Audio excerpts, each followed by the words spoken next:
கிறிஸ்தவ சமுதாயம் மதத்தில் மட்டுமல்ல. நான் அண்மையிலே படித்த லயோலா கல்லூரிக்கு விருந்தினராக சென்றிருக்கும் போது குறிப்பிட்டேன். கிறிஸ்டின் மிஷனரிஸ் இந்த நாட்டிற்கு, ஏன் உலகத்தில் உள்ள பல நாடுகளுக்கு செய்த விஷயம் என்னவென்றால் எஜுகேஷன் அண்ட் மெடிக்கேஷன், மருத்துவ மூலமாக பல உதவிகளை செய்தார்கள். இந்த நாடு, இந்திய திருநாடு, இன்று ஐடி துறையிலும் மற்ற துறையிலும் இன்று உலகத்திலே கோலோச்சி கொண்டிருக்கிறார். அதற்கு காரணம் ஆங்கில மொழி. அதனால்தான் நம்முடன் சீனர்கள் கூட போட்டி போட முடியவில்லை. இதற்கெல்லாம் காரணம் இந்த கிறிஸ்தவ பாதிரிமார்கள் இந்தியாவிற்கு வருகை தந்து எல்லா இடங்களிலும் மக்களுக்கு பாடங்களை பயிற்சி கொடுத்து கல்வி மூலம் அவர்களுடைய அறிவுணர்ச்சியும் பகுத்தறிவு குணத்தையும் தூண்டினார்கள் என்றால் மிகையல்ல. என்னை பொறுத்தவரை உங்களுக்கு மீண்டும் முறை என்னுடைய கிறிஸ்துமஸ் வாழ்த்துக்களை தெரிவித்துக் கொள்கிறேன். இறுதியாக பேராயர் அம்மா அவர்கள் குறிப்பிட்டது போல கிறிஸ்தவம் கிறிஸ்துமஸ் விழா ஒரு சமயத்துக்கு மட்டும் குறித்தானதல்ல, அத்துணை சமயத்துக்கும் இது பொருத்தமானது.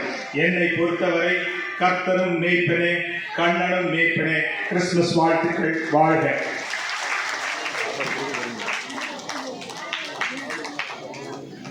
நன்றி அண்ணனவர்களே. இப்பொழுது நம் மத்தியில் தமிழ்நாடு காங்கிரஸ் மாநில சிறுபான்மை துறை தலைவர் அன்பு சகோதரர் ஹெச் முகமது ஆரிஃப் அவர்கள் உரையாற்றுவார்கள்.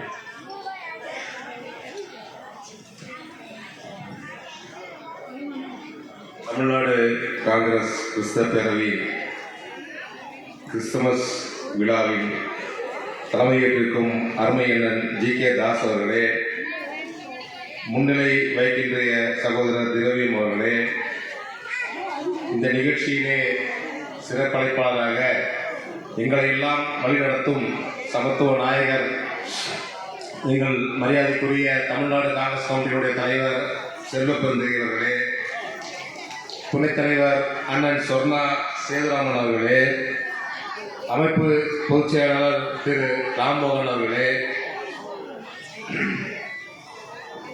தமிழ்நாடு காங்கிரஸ் கமிட்டியின் சிறுபான்மை பிரிவினுடைய மூத்த துணைத் தலைவர் திரு ஸ்டீபன் அவர்களே, இந்த நிகழ்ச்சியினை சிறப்பாக ஒருங்கிணைக்கக்கூடிய இந்த விழாக்குள்